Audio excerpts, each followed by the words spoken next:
Clarisse, en direct du Vendée Globe sur mon bateau Banque Populaire. Aujourd'hui c'est une petite vidéo à destination de tous les écoliers qui me suivent. Voilà, je vais vous faire un grand coucou et répondre à quelques-unes des questions que vous m'avez envoyées.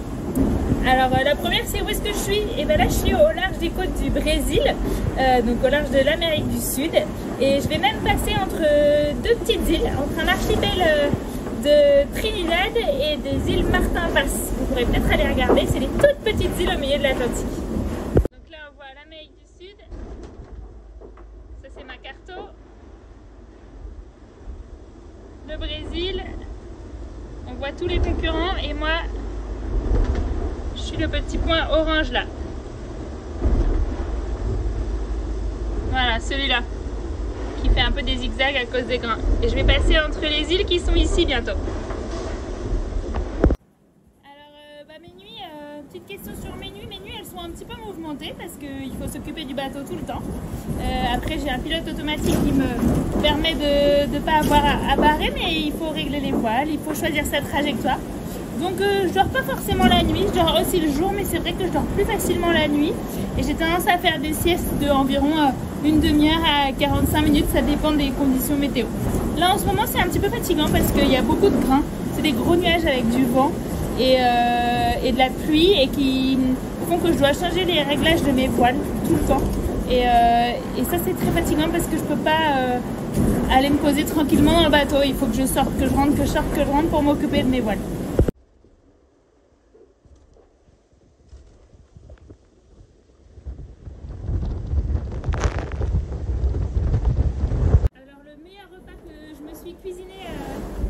Jusqu'ici, je pense que c'est quand je me suis fait des œufs au plat avec du bacon au début de la course, quand j'avais encore des petites choses fraîches, parce que c'était sur du pain frais et c'est vrai qu'il n'y a rien qui remplace ces petites choses qu'on trouve facilement à terme et qui sont quand même délicieuses.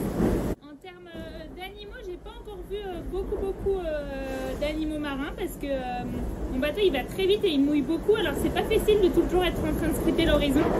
J'ai vu beaucoup de poissons volants, ça c'est des chouettes animaux les poissons volants parce que ça vole au-dessus de l'eau et on en voit vraiment rarement ailleurs qu'au milieu de l'Atlantique.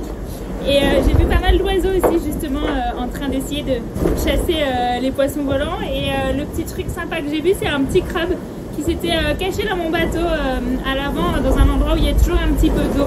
Malheureusement je crois qu'il n'a pas survécu aux conditions de vie qui sont assez compliquées pour un petit crabe de quelques centimètres. Par rapport à mon temps libre, c'est vrai que j'ai pas forcément beaucoup de temps libre. On est toujours un peu en train de surveiller son bateau.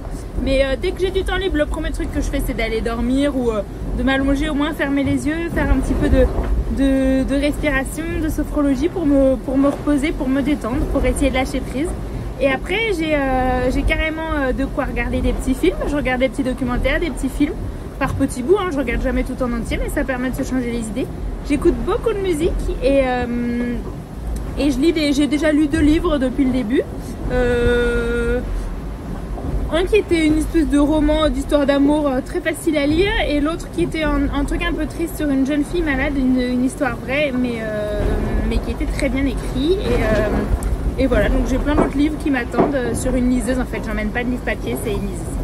Voilà pour cette fois-ci, je vous fais un grand coucou et à bientôt pour des nouvelles aventures et n'hésitez pas à m'envoyer vos petites questions.